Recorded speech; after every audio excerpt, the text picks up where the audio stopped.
Welcome to Legal Toolkit, bringing you the latest legal trends and business initiatives to help you manage your law firm. With your host, Jared Correia. You're listening to Legal Talk Network. Hello, friends and fans. Welcome to yet another episode of the award-winning Legal Toolkit podcast, only on the Legal Talk Network. If you were looking for your purchase code for Amazon Prime Video, it's just 4 zeros. You should have a stronger code than that. If you're a returning listener, welcome back. If you're a first-time listener, welcome home. And if you're Mr. Ed, your real name is Bamboo Harvester. Fun fact that I learned last night while doing a deep dive on the internet.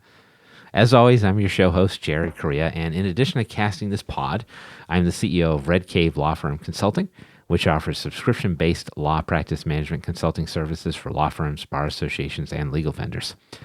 Check us out at redcavelegal.com. I'm also the COO of Gideon Software, Inc., which offers chatbot software built specifically for law firms. Find out more at www.gideon.legal. But here on the Legal Toolkit podcast, we provide you with a new tool each episode to add to your own legal toolkit so your practices will become more and more like best practices.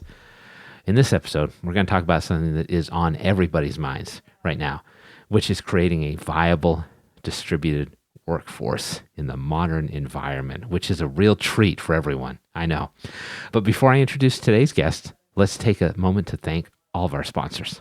We would like to thank Alert Communications for sponsoring this podcast. If any law firm is looking for call, intake, or retainer services available 24/7, 365, just call 866-827-5568. Scorpion is the leading provider of marketing solutions for the legal industry. With nearly 20 years of experience serving attorneys, Scorpion can help grow your practice. Learn more at scorpionlegal.com. Abby Connect has delivered premium live receptionist and answering services to lawyers since 2006. You can try them out for free at abbyconnect.com. TimeSolve is the #1 web-based time and billing software for lawyers. Providing solutions since 1999, TimeSolve provides the most comprehensive billing features for law firms big and small. www.timesolve.com. All right, thank you, sponsors. Without sponsors, there would be no show, and you wouldn't get to listen to me. Tragic. My guest today is Timothy Bowers, the managing partner of VLP Law Group, based in San Francisco. Tim, thanks for coming on today. Can you tell folks a little bit about yourself and your work? Hi, Jared. It's great to be with you, and thanks for having me. Critical stats first. I'm 43 years old, married for 14 years to a wonderful woman who also happens to be a practicing attorney, and we are proud parents of an opinionated 8-year-old son who happens to be an outstanding negotiator. On the work front, I came to VLP almost 7 years ago from K&L Gates, and my legal practice is pretty traditional Silicon Valley corporate. I represent private technology and life sciences companies from formation to exit, as well as funds that invest in those types of businesses. That's cool. I didn't know we were going to be doing this today, but I feel like we're living parallel lives. I'm going to reveal my age on the podcast as well. 42, married for 13 years to my wife. How weird is that, right? And my son is 8. You're such a young man. You're such a young man. I'm very young. I'm in the prime of my life. I turned 44, by the way, in a month, so I was really excited to get the 43 in. Oh, good. Yeah, let's knock that out right now. I'm doing dumbbell curls right now, actually, as I do the show. Is there a version of an 8-year-old that's not opinionated? I don't think so. I think when you have an 8-year-old, you always tend to think that yours is the most opinionated, but then once you get them around their friends, they're all kind of equally so. Right. Let me tell you a quick 8-year-old story about my son. So we got him a trip to Disneyland last year for his birthday with a friend of his. My wife and the mom of the other kid went out, and so I got them a limo to go to the airport. And my son's like, wow, that's pretty cool. He's like, I actually didn't think you had enough money to pay for that. I'm like, thanks. What do you think I do all day? Sit around? That was a very nice treat you provided. Thank you, man. I mean, I wish the kid would have said the same thing. Jeez. Okay, I don't think we need this, but I'd like to do an icebreaker question to start out with. So, you were an undergrad at Notre Dame. You were there during like the last vestiges of the Lou Holtz era. Yeah. So here's like a semi-related question. You went to Notre Dame. You live in San Francisco. Like, who's the guy? Joe Montana or Tom Brady? Make the choice. It's a great question. It's kind of a tough one. It is. I'm totally putting you on the spot. I love it though. I was born and raised on Long Island. I spent 11 years in Boston before moving to the West Coast. So Brady Mania was absolutely everywhere in Boston. Right. And really for me, this one comes down to where they played their college football. Brady attended Michigan, as you know. Yes. And Joe and I attended Notre Dame. And so ND played Michigan for the first time in November of 1887. And Michigan is Notre Dame's biggest rival. Yep. 1887. I didn't know it went back that far. Wow. Yeah, it went back that far. And actually, University of Michigan football players gave Notre Dame the moniker Fighting Irish, based on those meetings. And so, with no offense at all intended toward your Pats listeners, Montana gets the nod, based on his Notre Dame history alone. I actually have I have a funny aside on this actually. Yeah, hit me. What do you got? All right. So before we had our son, my wife and I were vacationing in Hawaii, and Montana bellied up to the resort's pool bar. And I nudged her to let her know that a football grade had taken a seat next to her. And after providing her with what I at least thought were helpful hints as to this person's identity, she guessed Broadway Joe. I was like, that's a totally different Close. Joe, honey. Wrong Totally Joe. different. Yeah. This is crazy. I do feel like we live parallel lives. Like I was in Hawaii a few years ago, and we were at a luau at the resort, and I'm like, my God, everyone at this luau is insanely tall, and I'm not short. I'm about 6 feet tall, and I looked over my shoulder, and I'm like, oh, it's DeAndre Jordan, the NBA player, and his entire family are here at this luau with us. Oh my gosh.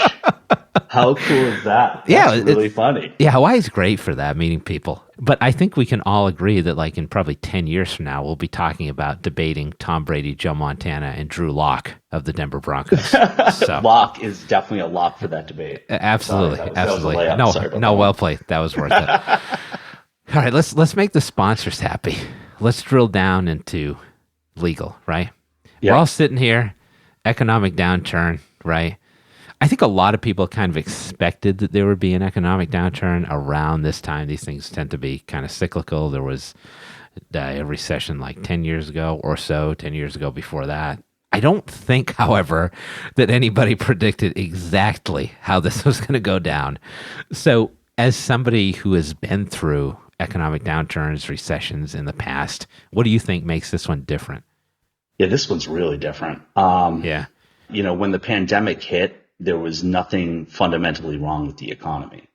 That can't be said of the dot-com bubble burst of the early 2000s, or the housing crash of the mid 2000s. This economic downturn is the direct result really of government imposed measures to contain a health crisis. The pandemic brought things to a grinding halt in record time, almost instantly, really. Yeah.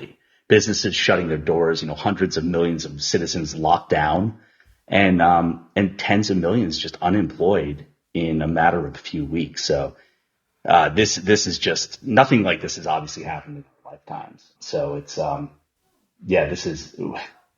this is unknown, uncharted terrain, certainly for the folks that are living in the world today. It's for sure wild. So I think what has been a consequence of this is and this is what we're here to talk about today, many firms are adjusting on the fly, and they're trying to create distributed workforces for the first time. They're reducing office space commitments, and usually when a law firm makes a decision, they want to take 4 or 5 years to make that decision. Right. And they were forced to do this in a couple weeks, right? So you've run a virtual law firm for a long time now. So for those attorneys who are just starting to do that, what do you think they need to do to change their mindsets to kind of better manage in the current environment? Yeah. So, we feel really fortunate at VLP because, when the pandemic hit, it didn't change the way in which we work because we've been remote since 2008, as you alluded to. And, while many firms had some telecommuting capabilities for attorneys prior to the crisis, lawyers new to full-time remote working, I think, need to take kind of small steps to ease into it. Hopefully by now they've taken those steps because obviously we've been dealing with this for, months now. But my suggestion is just to maintain a routine similar to what you had when you were working in your traditional office setting. The nice thing that you can lose from that routine, obviously, is the commute. So I think that's kind of helpful to everyone. Right. And, that worked well for me in 2013 when I transitioned to VLP from my brick and mortar firm. Keeping a traditional routine can bring a sense of somewhat comfortable familiarity to, a new way of working. The other thing that I would suggest is creating a dedicated workspace from wherever you are working. I know for me that eliminated distractions and helped keep me focused, when I started working this way 7 years ago. Right. And so in terms of the pandemic, right, like the added component for a lot of people, and I know you have this going on in your life as well, is like if you got kids, right, like it's a wholly different thing to be working from home and to be working from home with your entire family. So how have you and your staff dealt with that? Because that's an entirely separate challenge. Yeah, so that is different for sure. So when I said that, the pandemic really hasn't changed the manner in which we're working, that's not entirely true for the reason you mentioned. You have, for parents with little ones that have been doing remote learning at home, there are, additional steps that were necessary, like cementing shut your door to your office, or putting out signs. I know in our house, we had two practicing lawyers working without childcare and a son in first grade, trying to learn remotely. We had, signs we would put up like on a call, and that worked, I guess like started working 4 weeks in. For those first few weeks, it was kind of like, oh, look at that. There's a piece of paper on the door. Great. Let me take this down and come in and say, what's up, Dad?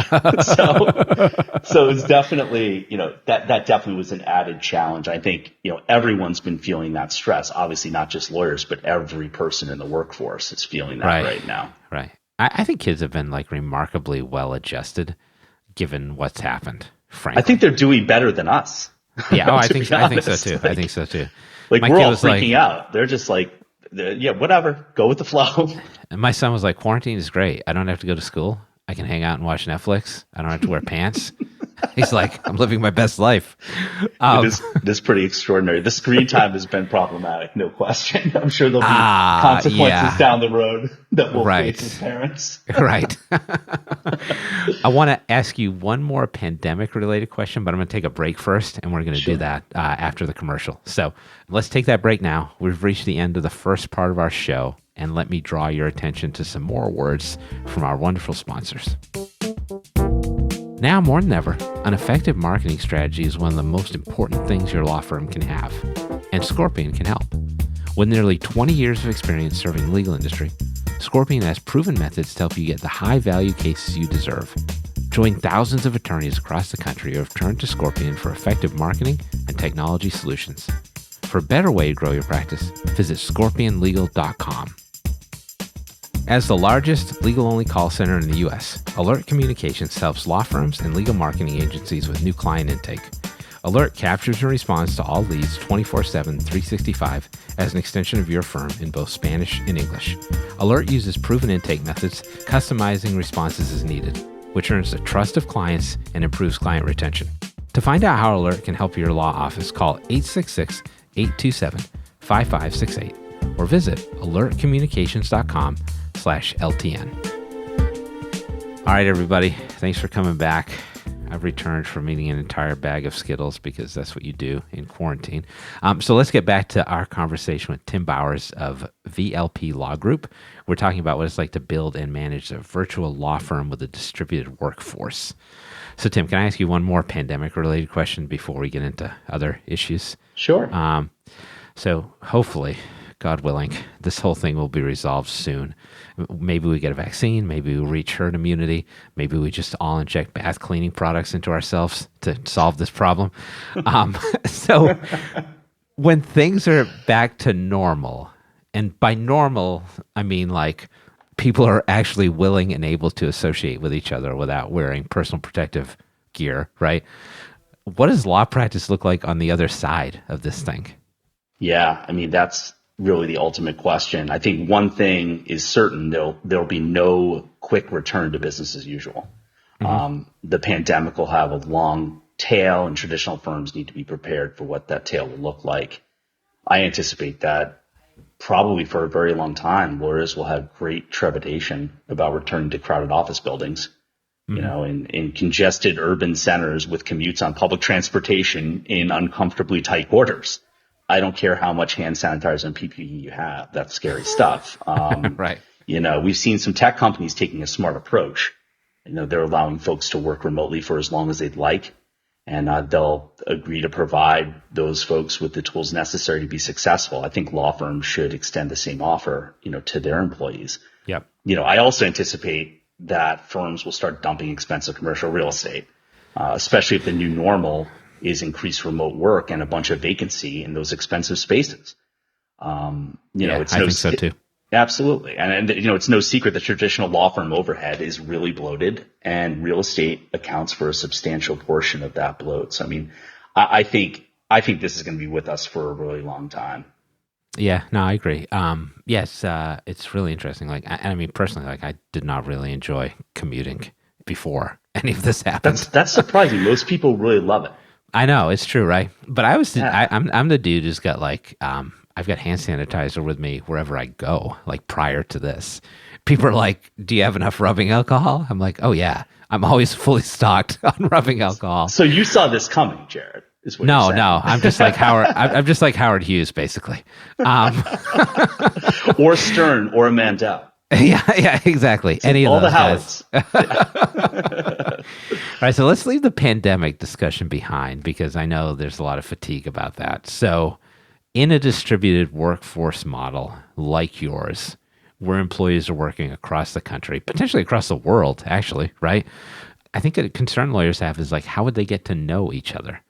There's no water cooler. There's no shared luncheon area, right? How do you get to know each other when you only work online? Yeah, so it's a great question. We actually do have a water cooler, VLP. It's a virtual water cooler. It's an email distribution list where people post random stuff and interact, so it's kind of fun. So we tried to do that to replicate the water cooler, but making culture a top priority from the beginning is important for any law firm to be successful, but in particular, a business like ours without any centralized physical office space. When Craig Johnson founded our firm in 2008, he was very deliberate about developing a strong firm culture. So in line with that, since day one, we've had a dedicated virtual culture committee, we call it, or VCC, and it's comprised of the most creative people in our organization who brainstorm and implement ideas on how best to enhance remote connections. And so, some of the things we do, we have well-attended bi-weekly firm-wide video conferences. We have virtual happy hours, but we also do some of the more traditional things that all law firms do, like in-person annual retreats, local events like summer outings and holiday dinners. And then on more of the remote stuff, the VCC will send out surprise packages of goodies from time to time to our lawyers. And the latest package, I like. It's really great. And so the latest surprise came actually just last week to my house, and it was a package of, artisanal Vermont pancake mix and maple syrup. And so, dang. It's pretty sweet. It's happiness for the whole family. But one last thing on the pandemic, it's actually our folks are super creative because they've been in this model for a long time. And so at the beginning of the pandemic, one of my trademark partners actually rolled out an extremely popular weekly Friday event called the VLP Friday Time Waster. And so the first edition required naming 3 scenes from television shows or films that made you laugh until you cried the first time you saw them. And so that was super fun, and participation on that was nearly 100%. The responses were great insight into the tastes of my colleagues, and they really doubled as great recommendations for shelter-in-place binge watching. So, that's pretty cool. It was pretty awesome, and now we're almost 3 months in, and this Friday event is still wildly popular and anxiously anticipated. And I'm hoping the fun continues after COVID. All right, you got a scene for me? Which was one of your 3? So you know what? I don't even think I answered it. I think I was just like, oh no, you were the 1%. It was, yeah. So that was the thing. It was, almost 100%. And I think I was one of the ones that didn't answer. It was literally because by the time the end of the day arrived, when I was ready to sort of dig in and think about it, all of my potential answers had been taken. So, well, listen, next time you hit me up, I'll get obscure for you. I'll find you some stuff. That would be great. I would much appreciate that. I'm on it. Now, follow-up question to this is like, there are people out there who like really crave traditional social interaction, right? Like being in an office space with people physically. Like lawyers love to manage like butts and seats, right? And I think still a lot of lawyers like to work in that environment. So if you're somebody like that, can a virtual model work for you? Yeah. I mean, I think, I'm about as social an animal as one can be, and I've always loved it here. I wish I could have joined sooner. My social interactions are, they're less physical and in person than they were in big law, but they're really no less meaningful. And I think especially now during this pandemic, we keep coming back to pandemic because really, I mean, that's on everyone's mind. Everybody's right talking now. about it. Yeah. Everyone's talking about it. And I think, folks are learning to use the tools that we're given, through technology to be able to create those meaningful interactions, even if they happen not to be, face-to-face touch interactions in an office environment. So I never really had a problem with it. I mean, I felt like when I was in big law, a lot of those conversations would occur, at 9:30 at night, and someone would be coming into my office to talk about, a family related issue or something. And I was just like trying to get out of there. And I appreciated my colleagues and everything, but I just feel like this is it's just a much more efficient way to practice. And again, you can get those connections, when and if you need them. Yeah, totally get it. Okay. So as a virtual practice, right? I know a lot of attorneys who are getting more and more virtual, although they're not establishing like fully virtual practices per se. What do you think are the distinguishing characteristics of a successful virtual law firm, aside from providing pancake mix, which is delightful? So second most important to pancake mix, I would say. All right. I think technology. Technology is definitely critical. Having appropriate technology, can help foster and maintain a strong regular communication among, members of the team, management, despite folks being in different locations. And it also facilitates collaboration and minimizes chances of work stoppages. So, we end up spending a bunch of money on technology. We're currently doing like a large, software purchase to help with our practice management and accounting systems. It's just critical. And, we also require our folks to have state-of-the-art computers and a backup computer and enterprise quality printers and scanners and, Polycom phones dedicated for work use only. And finally, we have a dedicated and highly responsive tech support team to assist with all technology related issues. I think, all law firms have that type of stuff, including, as far as IT support, brick and mortar firms all have that, obviously. And, folks have the ability to work remotely at most law firms, but really, since this is the backbone of, our model, technology infrastructure is more important to us, certainly, than, many of those other brick and mortar operations. Got it. All right. Well, let's stop this part of the discussion here. We'll take our second break, listen to some more words from our sponsors, and come back for the next and last segment. Imagine billing day being the happiest day of the month instead of the day you dread. Nobody went to law school because they love drafting invoices for clients. At TimeSolve, our attorneys save on average over 8 hours a month in billing work. That means more billable time and turning billing day into happy day. Learn more about how to get to your time and billing happy place at timesolve.com. That's www.timesolv.com. Remember, that's timesolv.com. Your legal work requires your full attention. So how can you build lasting relationships with new or existing clients while juggling your caseload? Try Abby Connect, the friendly, highly trained, and motivated live receptionists who are well known for providing consistent quality customer service and support to law firms just like yours. Every connection matters. So call Abby Connect today at 833-ABBY-WOW to get started with your free 14-day trial and $95 off your first bill. All right, everybody. Thanks for sticking with us. I never left. Can you believe we're 2/3 of the way through the show already? So let's continue with Tim Bowers of VLP Law Group, who's been telling us what it means to manage a distributed workforce in the law firm environment. So let's find out more. All right, so we talked about the pandemic plenty. We talked about how to build and manage a virtual law firm. Let's talk about the people who work there a little bit more. So what attracts someone, be it an associate or a partner, to a virtual law firm model versus a traditional brick and mortar practice, which I suspect most people coming out of law school, at least up until now, were expecting to practice in that environment versus this one? Yeah, that's a great question. I think what mainly attracts senior associates to our firm, and we call them counsel VLP. We don't hire any junior lawyers at our firm. Gotcha. We let Big Law train them up so that they're mature enough to be able to work in a remote working environment when they join us. But I think the attractiveness. That's clever. I like that. Totally, we think so. Yeah. But our counsel are attracted to us, I think, for three primary reasons. First, we have no minimum billable hour requirements, so that's a lot different than traditional brick and mortar, where they're slightly, yes. Yeah, I would say, folks want them to crank out, 2,000, 2,400 hours a year. We don't have that.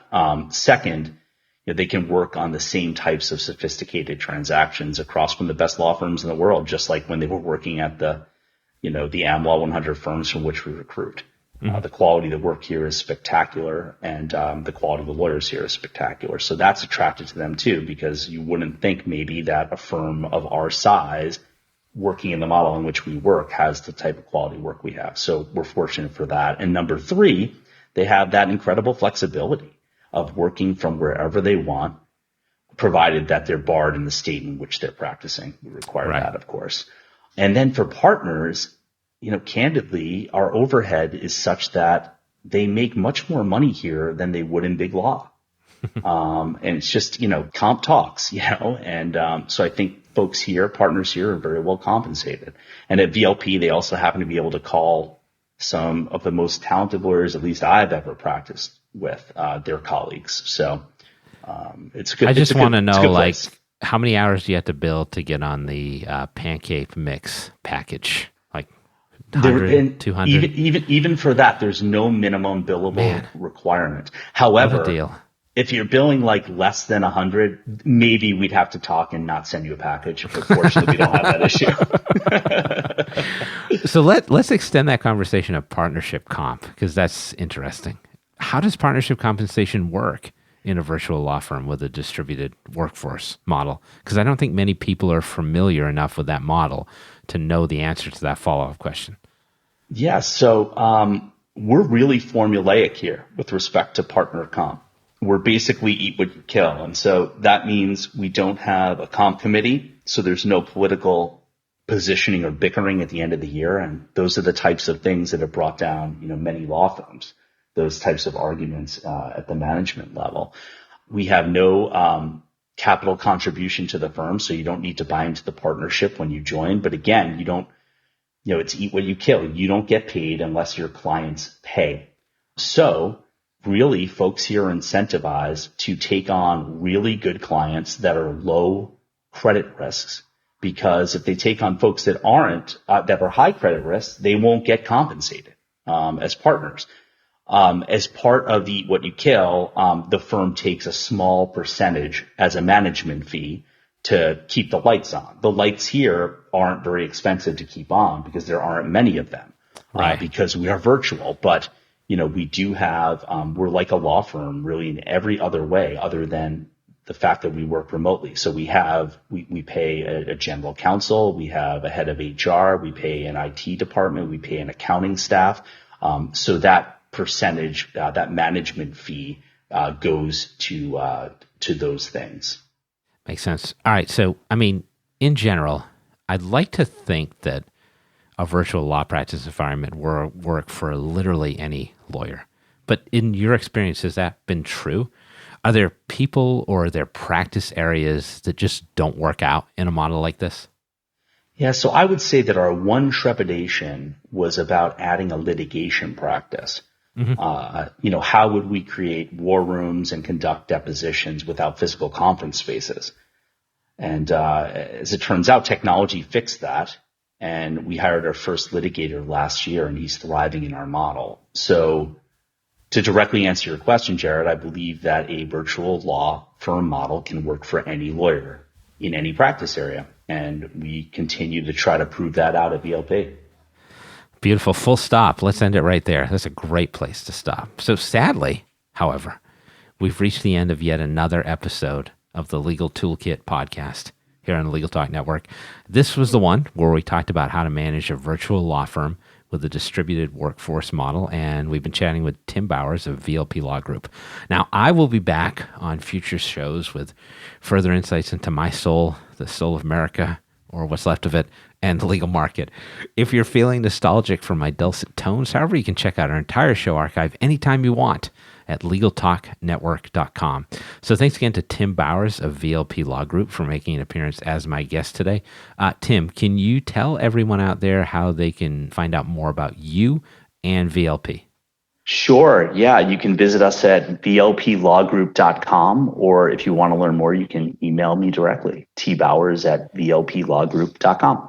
Uh-oh, you gave out your email address. All right, everybody, email this man. Uh-oh. Tim, thanks again. This was fun. Thanks a lot, Jared. All right, so that was my guest, Tim Bowers of VLP Law Group, for coming on as my guest today. Thank you, Tim. And finally, thanks to all of you out there for listening.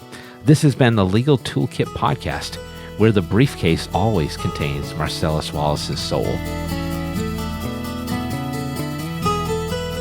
Thanks for listening to Legal Toolkit, produced by the broadcast professionals at Legal Talk Network.